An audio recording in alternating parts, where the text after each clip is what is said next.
YouTube? This is American Family Now. Today I'm going to be making some D-Ration bars that were used in World War II. I made a note on these particular ration bars back in a couple of videos when I was going over some of my bug out survival gear.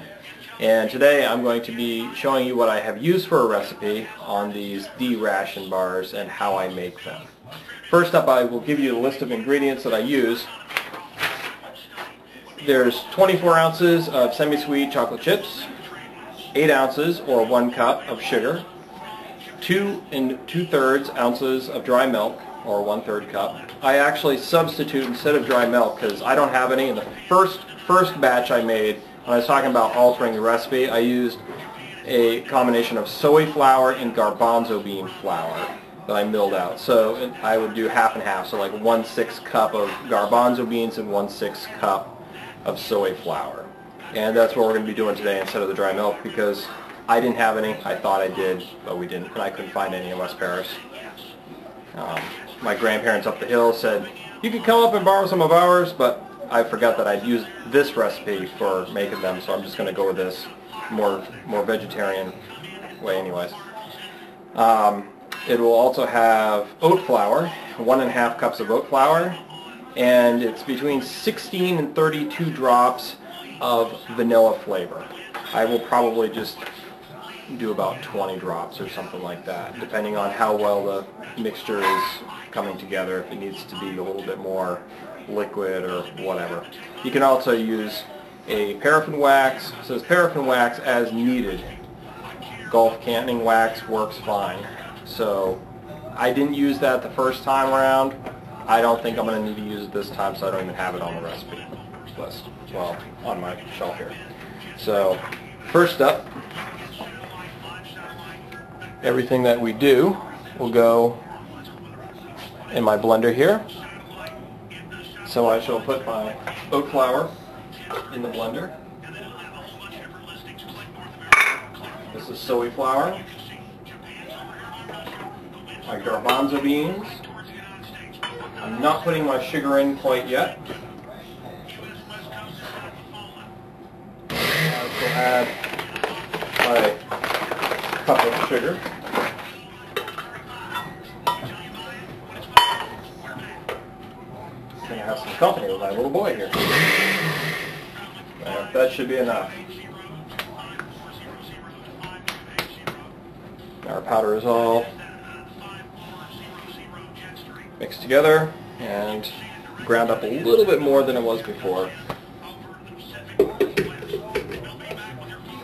Next up, what we shall be doing is I will be getting my double boiler together, which is not really a double boiler, it's simply just a pot with a steamer and another pot stacked on top of the steamer. And that's what I used before, and it worked good. That's what I'm going to use again. Alright, I have my my double boiler set up here. My pot, steamer, second pot, and dump my whole package. The pot fits right in.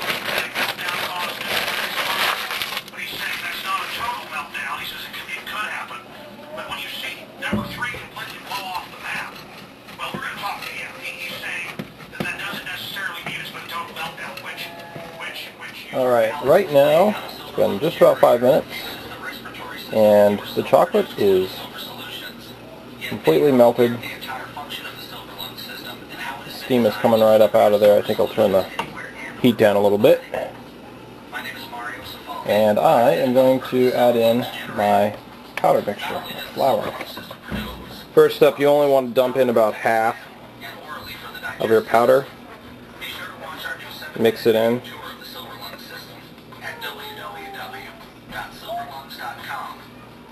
I might have to get my wooden spoon shortly, because one of the things with the D-Rations, and this isn't technically a pure D-Ration bar, but it's a very close replica of it. But one of the deals with the D-Ration bars is that they are easily chipped. It's almost like a fiberboard that you'd use or something, except it's food.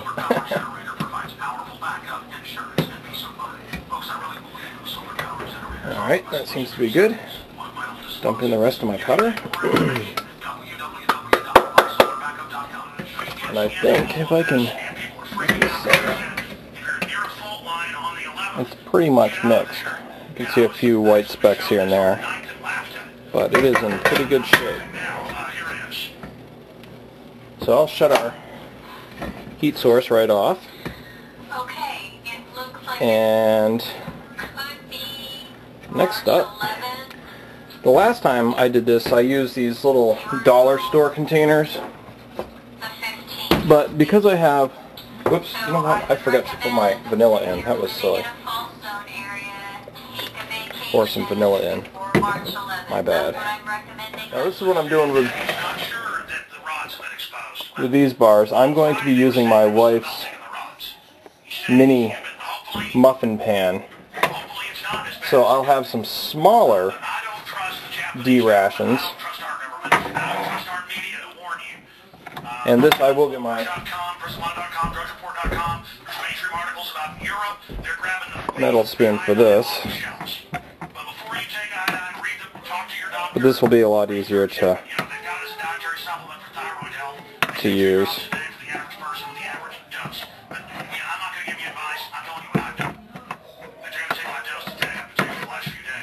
Just kind of poke them down in there and wait for them to harden. Alright, I have finished filling the tray. Now I'm just going to be scraping off any extra mixture on the top here for the straight edge, or a popsicle stick.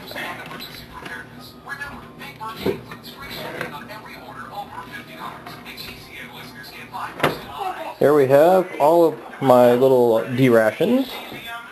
I had to use a knife to pry them out of the muffin tin. They did not just pop out as well as I was hoping they would. Even though it's a non-stick pan, they still stuck. So they're a little ragged around the edge. But I will vacuum seal them and pack them away. But first up, we're going to have to get a child review from them. So, hey Nemo and Daphne, come here. What? What? I need you guys to tell me what you think of the D-Rations. Stay over here. I need you on camera. What do you think about them? Good. You like them? Good. You like it, Daphne? Mm-hmm. Yeah? What does it taste like? Sugar. Sugar? And chocolate chip. Well, that's because we have, most of it's made out of chocolate chips, right? The only thing I will say is that the garbanzo bean flour does add a very interesting taste that when you first bite into them, they taste good, and then the garbanzo beans do have this lingering, to me it's a nagging flavor. So I forgot that I didn't like that in the last few batches I've made, or actually not few, but last batch I made with the garbanzo beans. I forgot that I did not want to stick the garbanzo beans in there, but just the soy flour and oat flour. So anyways, that is what we have for the D-Rations, and I hope you enjoyed the video, and good luck on your own.